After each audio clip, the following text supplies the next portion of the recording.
మాజీ ఎంపీ పొంగులేటి శ్రీనివాస్ రెడ్డి మతి భ్రమించి మాట్లాడుతున్నారని ఎమ్మెల్యే లావుడియా రాముల్ నాయక్ విమర్శించారు. బీఆర్ఎస్ పార్టీలో రాజకీయ పదవులు పొంది ముఖ్యమంత్రి కేసీఆర్ పై అసత్య ప్రచారాలు చేయడం మానుకోవాలని సూచించారు. ఆత్మీయ సమ్మేళనాల పేరుతో ప్రజలను మోసం చేస్తున్నారని మండిపడ్డారు. రాజకీయ లబ్ధి కోసం సొంత ఎజెండాని ఎంచుకున్నారని, రాబోయే రోజుల్లో ప్రజలే వారికి తగిన బుద్ధి చెప్తారని అన్నారు. వచ్చే ఎన్నికల్లో ఉమ్మడి జిల్లా వ్యాప్తంగా బీఆర్ఎస్ 10కి 10 సీట్లు గెలవడం ఖాయమని స్పష్టం చేశారు.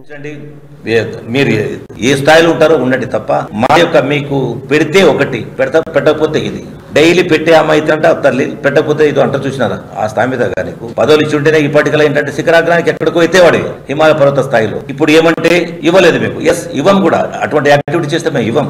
మరి కేసీఆర్ ఇవ్వరు, ఆయన దగ్గర పాస్ కావాలని మామూలు విషయం కాదు అది. మేము కూడా పని చేస్తా ఉన్నాం. ఎస్ మా యొక్క యాక్టివిటీ కావచ్చు, మా యొక్క సర్వేలు కావచ్చు, మా యొక్క సమర్థత కావచ్చు, మేము ప్రజల్లో ఉండే విషయాలు కావచ్చు, ఇవన్నీ ఆయన పిల్లలు తీసుకొని జిల్లాకు మరి రాబోయే రోజుల్లో ఒక